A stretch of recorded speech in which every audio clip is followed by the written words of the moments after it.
In this video, we are installing a SSD into our NVIDIA Orin Nano Super Developer Kit and configuring it to work as the main drive directly from the Jetson itself. This video assumes that you have a SD card which boots the Jetson into super mode. The video is split into chapters so that you can skip ahead. Hello, it's Jim from JetsonHacks.com. Let's install the SSD. Here's a quick tip. Before handling the SSD, try to ground yourself and only handle the card on the edges. Try not to touch components on the card. There are slots for a 2280 and a 2230 size card. Remove the retaining screw. There's a little bit of thread locker on there. We're installing the 2280 here. 80 centimeters is the length of the card. Insert the card at a 45-degree angle. And then reinstall the retaining screw.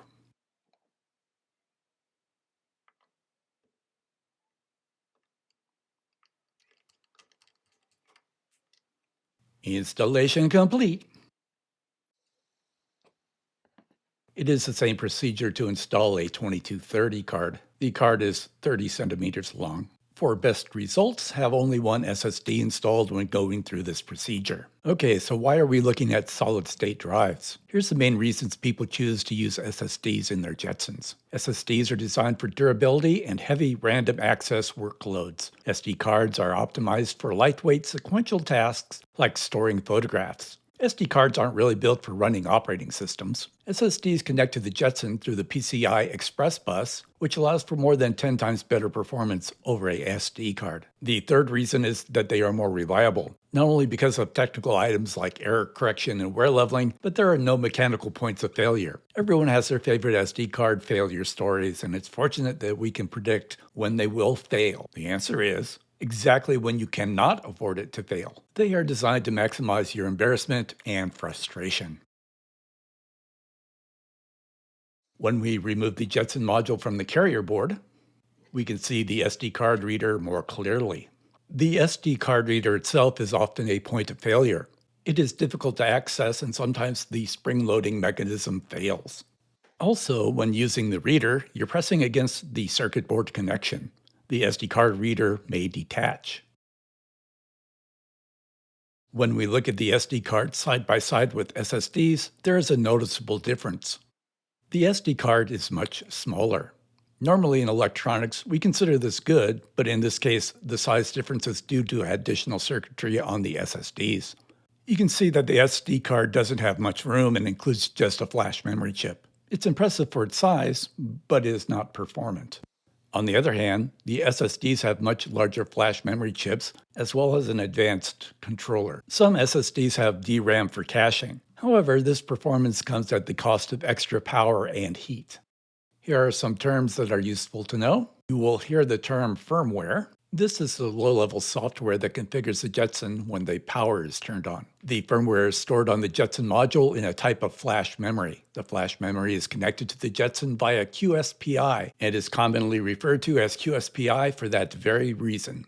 The firmware must match the version of the operating system that you are using. This is commonly referred to as the Jetpack version. For example, today we are talking about Jetpack 6.1, Rev 1. In order to access Super Mode, you will need to have firmware version 36.4.2 and Jetpack 6.1 Rev 1 installed. Another term you will hear is M.2 key M slot. That is the connector type that we plug the SSD into. A couple of things to remember. When you develop on an embedded system like a Jetson, storage is considered an expendable. Keep plenty of backups, use version control, and have plenty of extra media at hand. Consider pricing. There's usually a sweet spot for the price versus capacity. For example, 1 terabyte seems to be about $80 right now. Remember, you'll have to back that up. One useful tool to have is a USB to SSD dock. This makes it much easier to copy contents around. Leave some links in the description.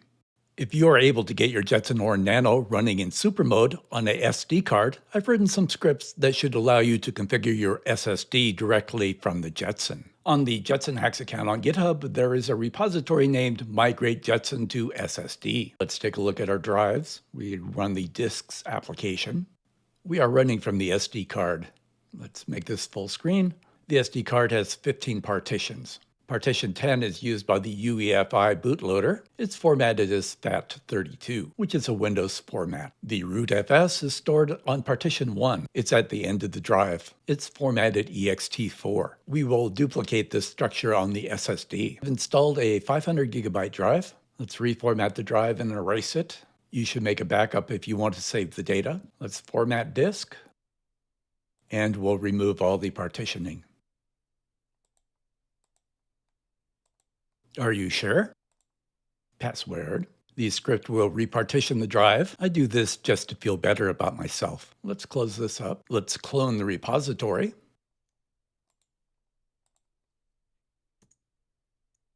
And switch over to that repository's directory. Let's scroll down a little bit here. The first part is to replicate the partition structure on the SSD. I'll copy this over. Are you sure you want to clone the partition? Yes, please. This also does some low-level stuff like reset the UUIDs of the partitions.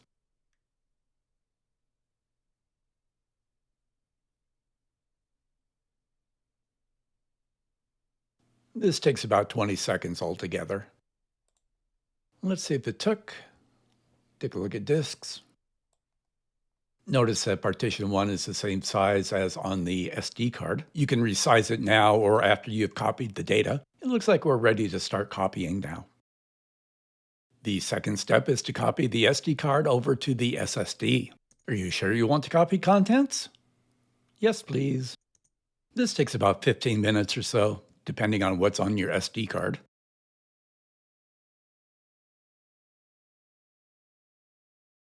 Copy complete. Now we have one more step to do. We need to tell the Jetson that the SSD is the new boot drive. This also tells UEFI where the boot code resides. Time for the moment of truth. Let's power down and remove the SD card. Then we'll start it up again. It goes through the regular boot process. Well, this is a good sign. Let's log in. Password.